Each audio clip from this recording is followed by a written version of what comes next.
Buenos días, apreciados alumnos. Mi nombre es Mari Pichardo.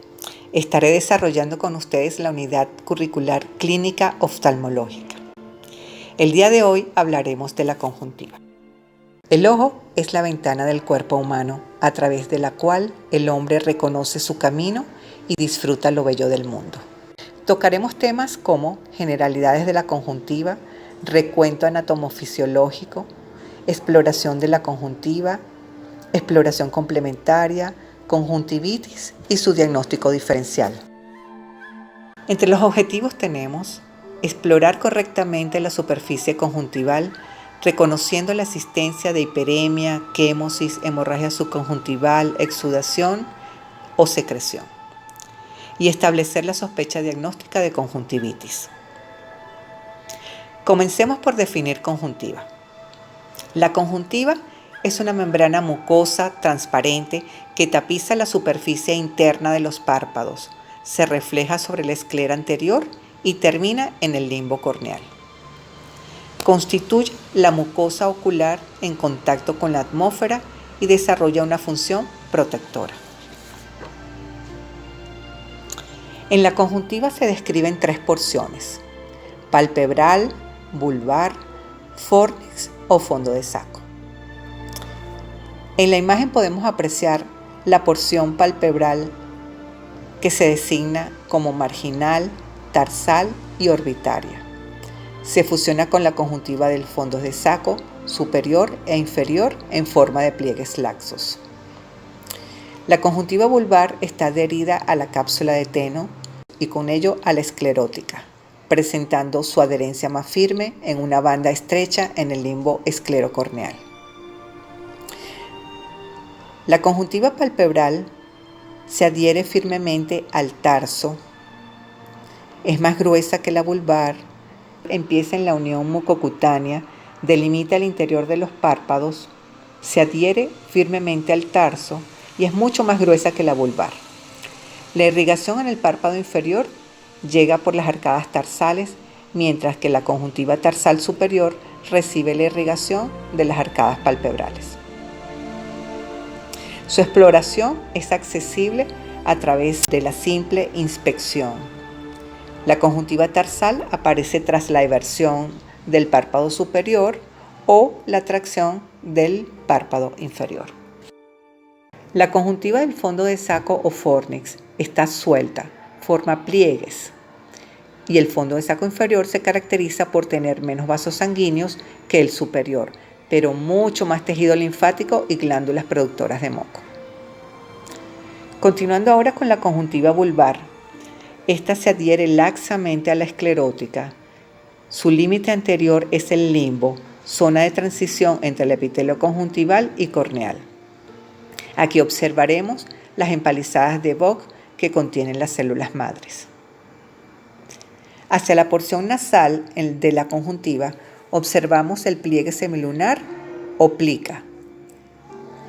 Es una membrana lisa y móvil, mientras que la carúncula, que corresponde a una elevación de tejido entre el pliegue semilunar y el canto interno, está formado por una membrana mucosa que contiene folículos pilosos y glándulas sebáceas.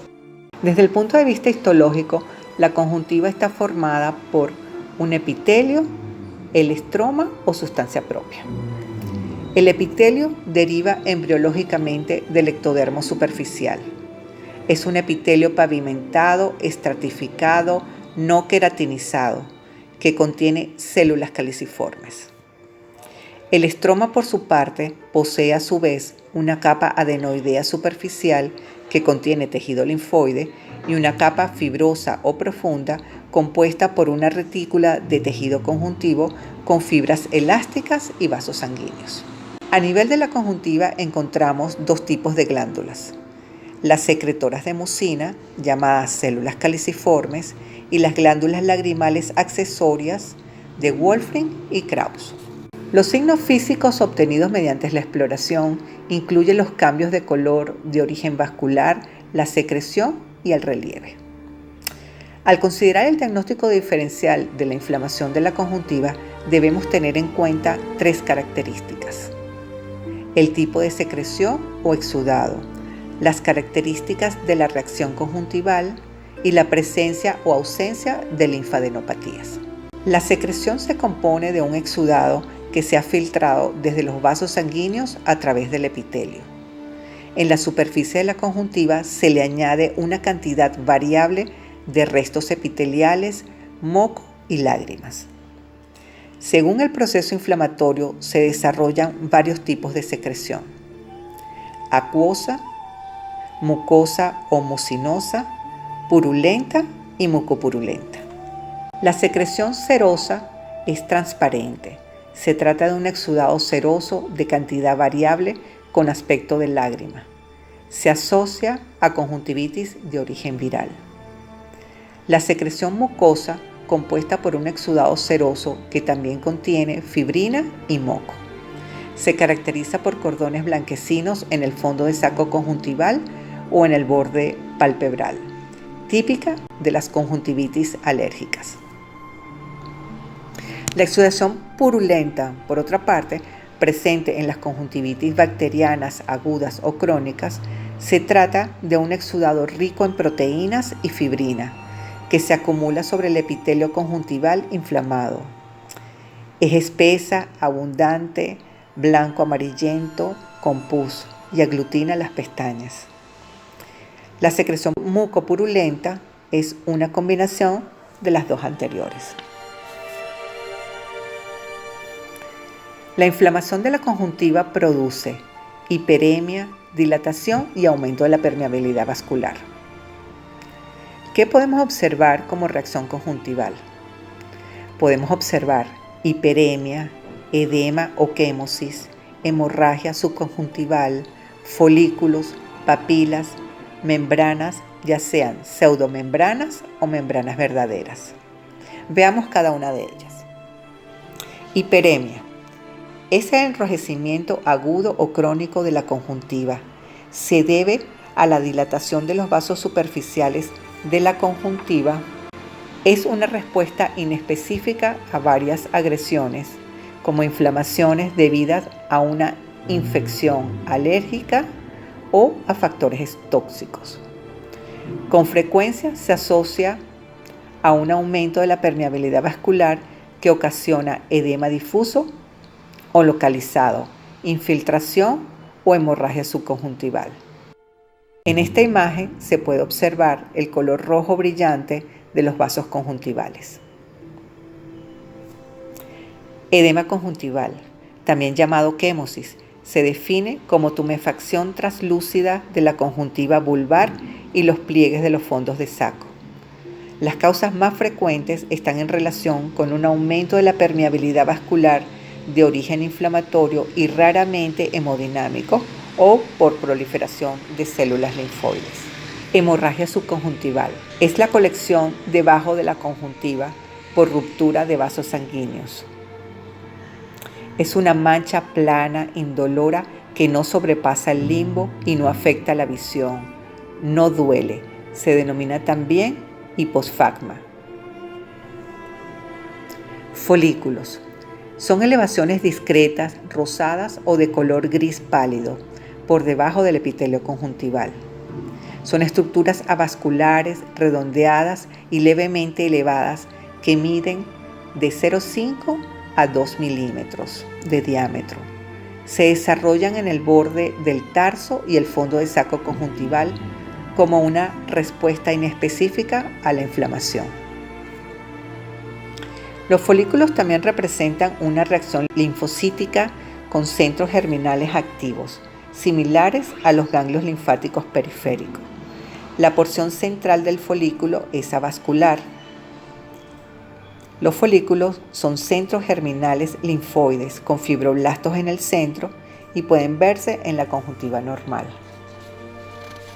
Aquí podemos observar la presencia de los folículos. Papilas. Son pequeñas elevaciones poligonales de la conjuntiva de aspecto aterciopelado, separados por áreas más pálidas de 0,3 a 0,2 milímetros de diámetro. Cada papila contiene una arteriola central dilatada que se ve como punto rojo con ramificaciones radiales hacia la periferia. Normalmente solo son visibles con una lámpara de hendidura.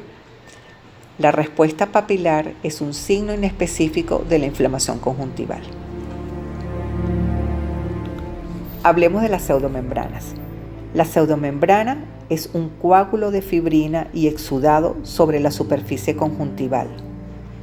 Al arrancarla de la superficie conjuntival observamos un escaso o nulo sangrado. Mientras que las membranas verdaderas se deben a una reacción inflamatoria más intensa con una exudación rica en fibrina que se coagula dentro del tejido conjuntival y en la superficie epitelial. Al arrancar las membranas conjuntivales quedan áreas cruentas y hemorrágicas.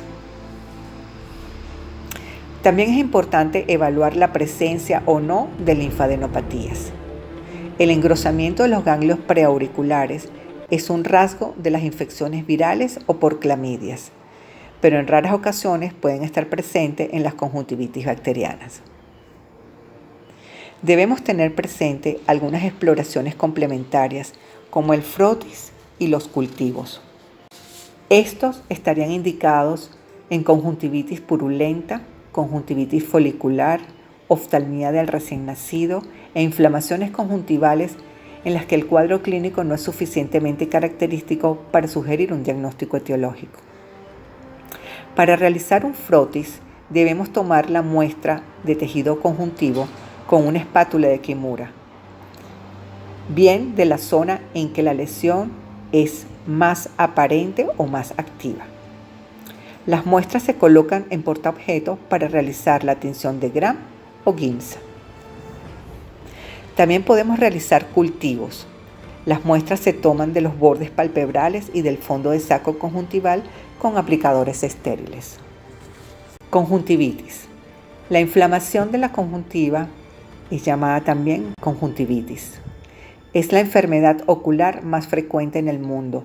Varía de intensidad entre una hiperemia leve con lagrimeo hasta una conjuntivitis grave con secreciones purulentas copiosas. En este cuadro se presentan los tipos más usuales de conjuntivitis, como viral, bacteriana, por clamidia y alérgica.